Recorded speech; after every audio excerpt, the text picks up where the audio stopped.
Le dollar a repris de la hauteur face à l'euro avant de rebondir vendredi.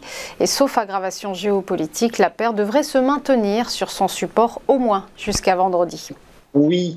Alors, les mouvements de la semaine dernière ont été des mouvements dollars avec les derniers bons chiffres américains. Alors, pour certains institutionnels, la question se pose de savoir s'ils sont entre autres dus principalement à une météo qui a été plus clémente ou s'ils décrivent une économie qui ne veut pas, je dirais, partir en récession. Ne pas négliger les risques géopolitiques. En effet, M. Blinken, le secrétaire d'État américain à la Défense, a rencontré son homologue chinois, M. Wang Yi, en marge de la conférence sur la sécurité à Munich. Et il en ressort que M. Blinken a déclaré qu'il n'y a aucun doute que le ballon chinois était bien un ballon espion.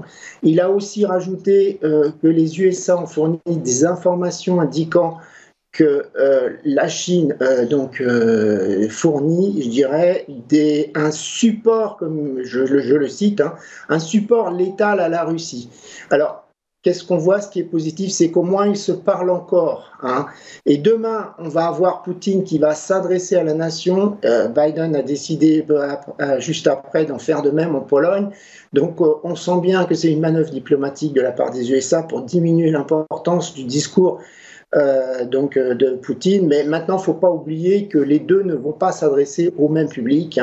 Alors, tout le monde se demande si l'armée russe va faire une offensive massive juste avant le discours de Poutine. C'est demain. Donc, ça fait un peu juste maintenant. Il y a même Evgeny Prigojine, le patron de la milice Wagner, qui ne cache pas que les difficultés qu'il a à conquérir Bakhmout. Alors, pour nous, traders, ce qui compte, c'est que si jamais il y avait une escalade incontrôlée du conflit, un dérapage, là, ça serait important. Sur les marchés, d'ailleurs, on voit que le VIX n'est pas plus haut que vendredi dernier, donc les traders ne sont pas en train de s'affoler avec cette rhétorique qui reste verbale pour l'instant.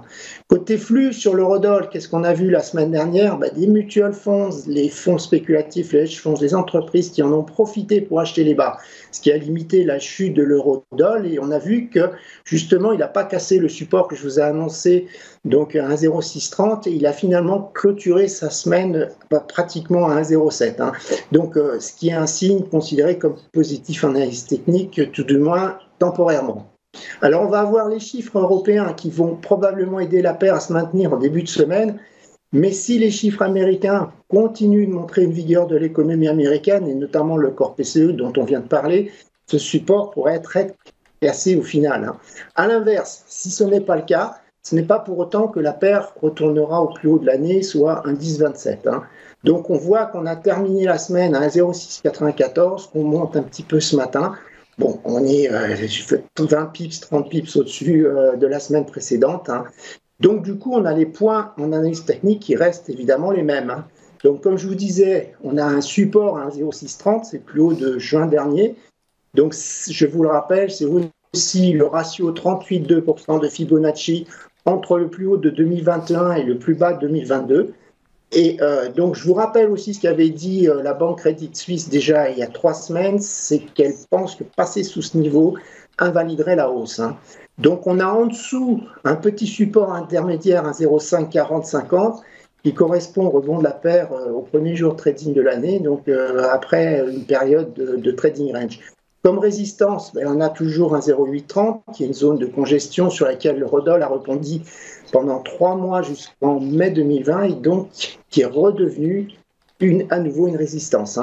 Au-dessus encore, on a un 0,950, un 0,970. Là aussi, c'est le ratio de Fibonacci 50% entre le plus haut de 2021 et le plus bas de 2022.